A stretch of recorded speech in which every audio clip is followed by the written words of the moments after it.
마가복음은 예수님을 가리켜 하나님의 아들, 그리고 다윗의 아들, 그리고 사람의 아들이라고 고백합니다. 첫째, 예수님은 하나님의 아들입니다. 마가복음에서 예수님을 하나님의 아들이라고 고백한 구절은 7번 나옵니다. 하나님의 아들은 구약 성경에서 천사나 의로운 사람 혹은 이상적인 임금을 가리킬 때 사용한 문학적 표현입니다. 때로는 이스라엘 전체를 가리켜서 하나님의 아들이라고 하기도 했습니다. 그러나 마가복음에서 예수님을 하나님의 아들로 표현한 것은 문학적인 표현이 아닙니다. 그것은 예수님의 신성을 증거하는 것입니다. 우리 예수님은 하나님과 동일한 본질을 가지신 하나님이십니다. 두 번째로 예수님은 다윗의 아들입니다. 예수님은 다윗의 혈통으로 오신 다윗의 후손입니다. 그런데 히브리인들은 후손을 아들로 표현했습니다. 그러므로 예수님은 다윗의 아들이라는 호칭이 합당합니다. 다윗의 아들에 대한 이 호칭이 바로 그리스도입니다. 예수님을 그리스도로 표현한 구절이 마가복음에서 역시 7번 등장합니다. 그리스도라는 것은 히브리어의 메시아를 그리스어로 의역한 존칭입니다. 그리스도, 메시아는 기름 부음을 받은 사람, 기름 부어진 자라는 뜻입니다. 구약에서는 왕과 제사장과 선지자의 머리에 기름을 부어 세웠습니다. 그러므로 이 세 명이 다 메시아입니다. 그러므로 메시아는 보통 명사였습니다. 그러다가 이스라엘이 망하고 다른 민족이 이스라엘을 지배하는 그 암울한 기간에 황무지에 꽃이 피듯이 이스라엘 가운데 소망이 싹 텄는데 그것이 바로 메시아 대망 사상입니다. 다윗의 자손 메시아가 오셔서 이스라엘을 해방시키시고 메시아 왕국을 세우실 것이다. 그리고 메시아가 이스라엘의 영광을 재현할 것이다. 이때부터 메시아는 보통 명사가 아니라 고유 명사가 되었습니다. 그러므로 그리스도, 메시아는 다윗의 아들입니다. 하나님의 아들 예수님, 다윗의 아들 예수님, 또 한 가지 예수님을 수식하는 호칭은 사람의 아들입니다. 예수님은 자신을 인자라고 하셨습니다. 인자가 사람의 아들이라는 뜻입니다. 자, 그럼 여러분께 질문 드리겠습니다. 전지전능한 하나님의 아들, 그리고 백성들의 선망을 받는 다윗의 아들, 그리고 사람의 아들, 예수님은 어떤 길로 가셨을까요? 만약 여러분이 예수님이라면 누구의 아들로 살고 싶으십니까? 오늘 교동문이기도 한 빌립보서 2장에 보면 예수님이 택하신 길, 예수님이 걸어가신 길을 잘 말씀하고 있습니다. 빌립보서 2장 5절 이하의 말씀을 제가 공동 번역으로 읽어드리겠습니다. 여러분은 그리스도 예수께서 지니셨던 마음을 여러분의 마음으로 간직하십시오. 그리스도 예수는 하나님과 본질이 같은 분이셨지만 굳이 하나님과 동등한 존재가 되려 하지 않으시고 오히려 당신의 것을 다 내어놓고 종의 신분을 취하셔서 우리와 똑같은 인간이 되셨습니다. 예수님은 당신의 것을 다 내어놓으셨답니다. 하나님의 아들, 다윗의 아들을 다 내어놓으시고 사람의 아들의 길을 택하셨고 사람의 아들로 사셨습니다. 그것도 지극히 사람답게 참 사람으로 사셨습니다. 그리고 그 길을 우리 예수님은 사랑하셨습니다. 아까도 말씀드렸지만 예수님은 자신을 표현할 때 인자라고 표현하기를 즐겨하셨습니다.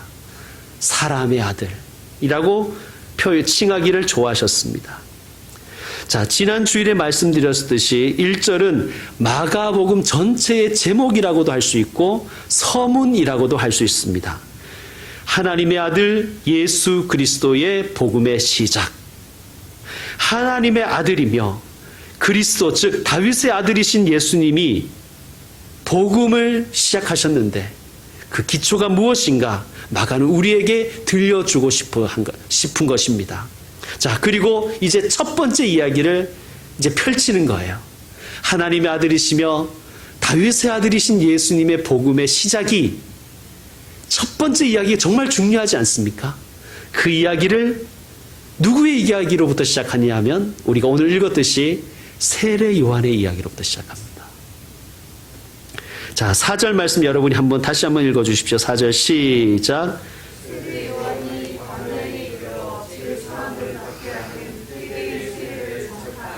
아멘. 세례 요한의 세례는 회개의 세례였습니다. 이 말씀 뭐냐? 회개한 자에게 베푸는 세례라는 거예요. 자, 9절 말씀 같이 읽겠습니다. 시작. 그때에 예수께서 갈릴리 나사렛으로부터 와서 요단강에서 요한에게 세례를 받으시고, 아멘. 다시 한번 기억하십시오. 요한의 세례는 누구에게 베푸는 세례라고요? 회개하는 자에게 베푸는 세례입니다. 회개하기를 원하는 자에게 베푸는 세례입니다. 즉, 회개해야 할 인간에게 베푸는 세례인 거예요. 죄를 깨닫고 죄를 후회하며 죄를 아파하고 하나님께로 돌아가고자 하는 자에게 베푸는 세례였습니다. 여러분, 그러므로 이 회개는, 이 세례는 복된 것입니다. 그런데 그 회개의 세례를 예수님이 받으신 거예요. 이 복된 길로 예수님이 가신 거예요. 그리고 우리를 초대하시는 것입니다. 예수님이 그 길로 가셨다는 거예요. 회개의 길로 가셨다는 것입니다. 우리가 따라가야 되지 않겠습니까? 여러분, 예수님을 믿으십니까? 예수님을 사랑하십니까? 그렇다면 예수님이 가신 길, 또 예수님이 가셨던 그 길, 우리에게 초청하신 그 길로 우리도 따라가야 할 것입니다. 그러므로 우리도 회개하는 삶을 살아야 됩니다. 그것이 지극히 사람의 길이며 사람의 아들로서의 삶인 것을 우리는 기억해야 할 것입니다. 윤미향 국회의원 당선인과 정의기억연대에 대한 회계 부정과 기부금 횡령 의혹이 계속해서 제기되고 있습니다. 검찰의 수사를 받기에 이른 현실이 참으로 유감스럽습니다. 자칫 일본군 성노예 위안부 인권운동의 동력마저 꺼지지 않을까 하는 그러한 위기를 느낍니다. 모든 의혹과 진실은 명명백백하게 드러나야 할 것입니다. 그러나 일본군 성노예 위안부 인권운동은 지속되어야 할 것입니다. 지난 20일 위안부 인권운동의 초창기를 이끌었던 원로 12명이 입장문을 냈습니다. 이분들의 이야기 중에 이런 이야기가 있더라고요. 정의연의 운동 방식이 피해자들의 다양한 목소리를 대변하지 못했고 피해자가 아닌 단체를 중심으로 한 운동이었다고 지적했습니다. 그렇습니다, 여러분. 위안부 문제는 여성 인권의 문제이기도 하고 민족의 문제이기도 하고 외교적인 문제이기도 하지만 물론 이 다양한 논쟁점이 얽힌 문제이지만 거기에 사람이 있습니다. 피해자 개인의 삶의 문제이기도 합니다. 그 속에 인간이 있었다는 것입니다. 여러분, 명분이 있는 곳에 돈이 몰리고 돈이 몰리는 곳에 힘이 생깁니다. 우리가 그것을 많이 보지 않습니까? 그런데 그러다가 교회도 망가지고 시민단체도 NGO도 망가지는 경우를 너무나 많이 우리는 보고 있었습니다. 여러분, 다시 한번 예수님의 길을 우리 기억하십시다. 사람의 길로 가야 됩니다. 사람을 놓쳐서는 안 됩니다. 사람으로 살아야 됩니다. 자신들이 대변하고자 하는 사람들과 함께 살아야 되고 함께 걸어가야 되는 것입니다. 그런데 우리는 자꾸만 하나님의 아들이 되려고 하지요. 심판자가 되려고 합니다. 전지전능해지고 싶은 것입니다. 내가 하면 다 괜찮다고 생각해 버리는 것입니다. 또 우리는 자꾸 구원자가 되려고 합니다. 메시아가 되고 싶은 것이죠. 내가 없으면 안 된다. 위대한 영웅이 되고 싶은 것입니다. 여러분, 예수님이 걸어가신 것처럼 우리는 사람의 아들의 길로 걸어가야 됩니다. 그렇다면 참 사람의 길은 무엇일까요, 여러분? 참 사람의 길은 저는 배움의 길이라고 생각합니다. 여러분, 우리에게는, 정말 사람에게는요, 선생님이 필요해요. 여러분, 예수님이 그 길로 가셨습니다. 예수님이 세례 요한에게 배우셨습니다. 여러분, 예수님이 세례 요한에게 배우셨다고 그러니까 기분이 나쁘십니까? 막 자존심이 상하십니까? 그런 사람들도 역사적으로 있었습니다. 그래서 세례 요한과 예수님의 관계를 굳이 떨어뜨려 놓으려고 하는 시도가 많았습니다. 아니, 예수님은 하나님의 아들인데, 예수님은 그리스도인데 누구에게 배운단 말인가? 그러나 여러분, 배운다는 것은 부끄러운 것이 아닙니다. 나는 배울 것이 없다는 것이 사실 부끄러운 것입니다. 선생님이 있다는 것, 스승이 계신다는 것은 자랑스러운 일이지 않습니까? 여러분, 자기는 누구에게 배운 적이 없고 자기에는 스승이 없다고 하는 사람들을 우리는 조심해야 됩니다. 대부분의 사이비 교주들이 거기에 속합니다. 자기는 직통계시를 받았다는 거예요. 여러분, 신천지가 대표적이죠. 신천지의 교주인 이만희가 누구 밑에서 배웠는지, 무엇을 배웠는지 이단을 조금만 연구해 보면 다 알 수 있습니다. 누구만 몰라요? 누구만 부정할까요? 신천지와 이만희만 부정하는 것입니다. 성도 여러분, 배우는 것은 절대 부끄러운 것이 아닙니다. 사람의 아들로서 당연히 걸어가야 될 길입니다. 선생님이, 여러분, 혹시 여러분께 선생님이 계십니까? 뭐 지적인 선생님이든 인격적인 선생님이든 또 신앙의 선생님이든 스승이 있다는 것, 여러분 감사하십시오. 자랑스러운 일입니다. 여러분, 지금 우리 이 민족의, 우리 사회의 가장 큰 문제가 무엇이냐고 제게 묻는다면 저는 주저없이 이야기할 것입니다. 민족의 스승이 없다. 교회의 스승이 없다. 여러분, 스승이 있음을 행복하게 여기십시오. 여러분, 예수님은요, 기꺼이 요한에게 찾아가셨습니다. 여러분, 세례 요한은 세례를 받으러 나오는 자들에게 세례만 베푼 자가 아니에요. 뭐 기계적으로 접수 도로표 뽑으십시오, 이래서 세례만 주던 기계적인 그런 사람이 아닙니다. 세례 요한은 그가 어떤 삶을 살았든지, 그가 어떤 인격을 가졌든지 그냥 복채만 주면 점쳐주고 부적 써주고 주술 행위해주는 무당이 아니었어요. 그는 종교 사기꾼이 아니었습니다. 세례 요한은 자신에게 세례를 받으러 나온 바리새인과 사두개인 같은 사람들에게 야단을 쳤습니다. 구린들에게 야단 쳤어요.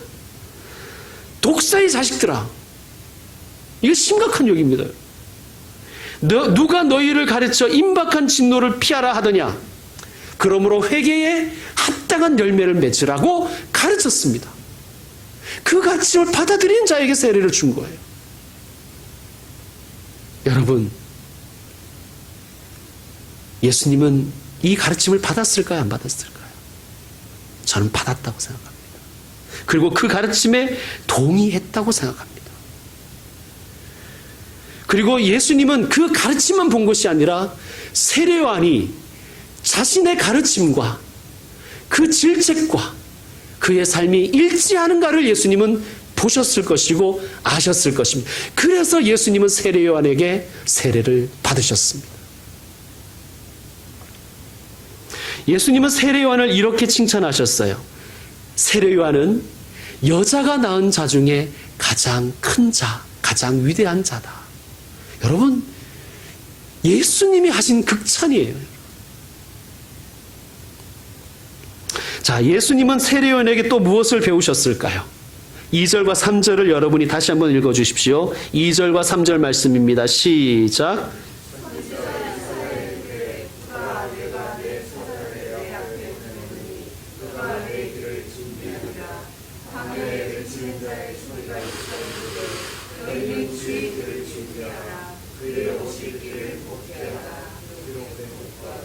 아멘. 자, 2절과 3절은 구약의 예언이에요.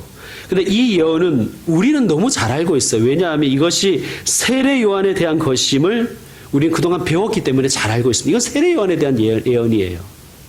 그러면 세례 요한은 이 말씀이 자기에게 주신 말씀인 것을 알았을까요? 몰랐을까요? 알았습니다.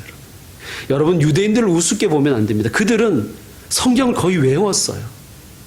그리고 외울 뿐만 아니라 이 말씀은요, 요한이 어렸을 때부터 그 부모에게 들은 이야기예요. 여러분, 세례 요한은 예수님처럼 수태고지를 받은 사람입니다. 그 부모가 세례 요한을 임신하기도 전에 세례 요한이 날 것이며 그가 이러이러한 일을 할 것이라고 미리 알려주었습니다.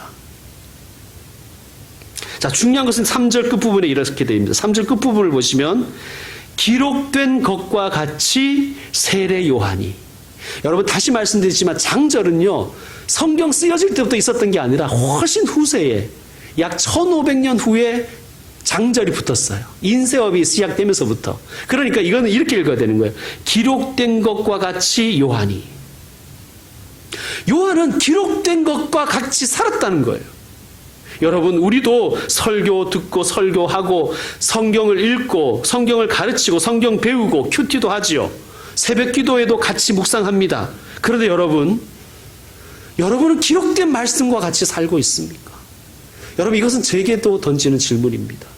우리는 그렇게 설교를 많이 하고 설교를 많이 듣고 성경을 읽고 성경을 묵상하고 공부하고 뭐 제자 양육도 받고 큐티도 하고 그렇게 많이 하는데, 새벽 기도도 하는데 우리는 기록된 것과 같이 살고 있는가 하는 것입니다. 예수님은 세례 요한에게 그걸 배운 거예요. 여러분, 세례 요한은요 말씀 가운데 자신의 사명을 발견한 사람이에요. 그리고 그 사명대로 살았습니다. 여러분은 여러분의 사명이 무엇인지 알고 계십니까? 그리고 그 사명대로 살고 있습니까? 여러분, 나의 사명을 알고 내가 살아가야 될 이유를 알고 그 사명대로 사는 것이 행복한 것 아닙니까? 세례 요한은 정말 행복한 사람이었습니다. 예수님이 그걸 본 거예요. 여러분, 예수님이 그걸 배우셨습니다. 진정한 복이 무엇인가? 사명을 알고 사명대로 사는 것이 진정한 복인 것을 예수님은 또 배우신 것입니다. 자, 6절 말씀도 여러분 읽어주십시오. 6절 말씀 시작.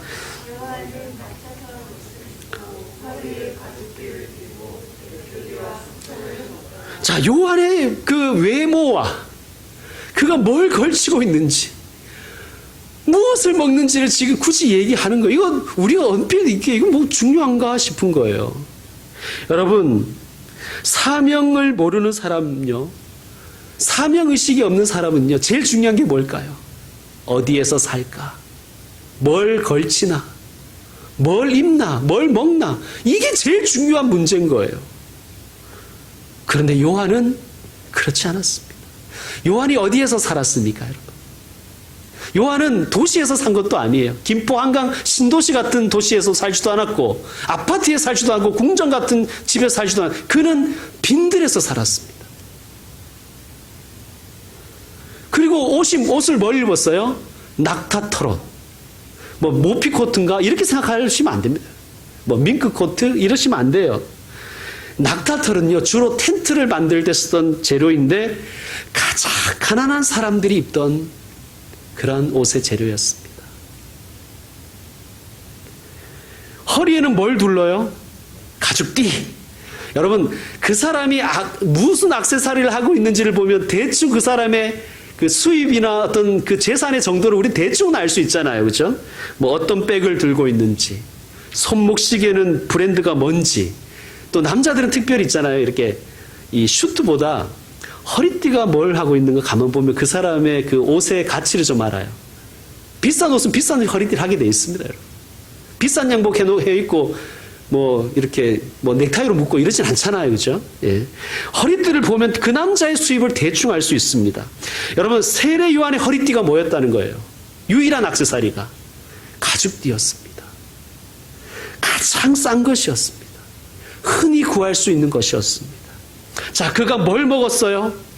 메뚜기와 석청, 웰빙식 이러시면 안 되는 거예요.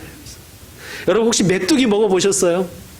저도 시골에서 자라서 어릴 때 메뚜기 꽤 많이 먹었습니다. 여러분, 메뚜기는요 우리야 뭐 별식일 수도 있고 그렇지만 가난한 사람들에게서는 그 단백질을 섭취할 수 있는 아주 어떻게 보면 유일한 길 중에 하나였어요. 구약 시대에도 마찬가지였습니다. 메뚜기를 먹는 사람은 누가 메뚜기를 먹느냐 하면 경제 활동이 불가능한 사람들이 먹는 음식이었습니다. 고아와 과부와 나그네의 음식이었습니다. 오늘 식으로 얘기하면 푸드뱅크에서 식사를 해결하는 사람들입니다. 석정은 바위 위에 생성되는 꿀을 얘기하는데 이스라엘 사람들, 히브리 사람들은 음식을 다 먹으면 후식을 늘 먹었다고 합니다. 근데 그 후식에 가장 많이 먹는 것이 꿀이었대요. 꿀. 석청은 가장 싼 꿀이었습니다. 왜냐하면 바위에 이렇게 맺히는 꿀이었으니까요. 자, 세례요한이 어디에서 살았는지, 세례요한이 무엇을 입고 있는지, 세례요한이 뭘 먹었는지가 그의 인생을 결정하지 않았습니다. 그러나 사람들은요, 그의 사자 울음과 같은 선포를 보고 그에게 다가온 거예요. 사람들은 그를 보기 위해서 광야로 갔습니다. 그의 설교를 듣고 가슴이 뛰었을 것이고 그의 삶을 보고 회개했을 것입니다. 그리고 그에게 세례를 받았습니다. 여러분, 세례요한은 생애 마지막까지 불의한 통치자를 비판하다가 죽었습니다. 정치적인 사람으로 죽은 거예요. 자, 예수님이 세례요한에게 배웠다면 이 삶을 배우지 않았을까요? 어디에서 살고 어떤 옷을 입고 무엇을 먹느냐가 아니라 자기의 사명을 알고 있는가? 그리고 그 사명에 헌신하는가? 그리고 마지막까지 어떻게 사는가?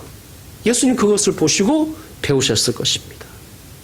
명품을 온몸에 두르고 금수저를 입에 물고 살아도 자신의 사명이 뭔지를 모르는 사람은 그냥 육적인 존재일 뿐입니다. 고기 덩어리일 뿐인 거예요. 하나님 보시기에는.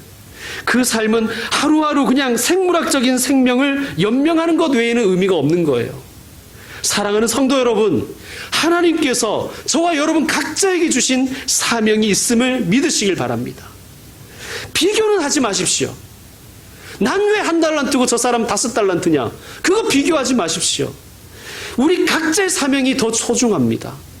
여러분, 그 사명대로 살아가십시오. 그가 참 사람의 아들일 것입니다. 우리들은 예수님을 가리킬 때 이런 수식어를 많이 씁니다. 청년 예수. 예수님이 젊어서 그렇다 이렇게 얘기할 수도 있지만 성경이 말하는 청년의 기준은 우리가 생각하는 기준과 다릅니다.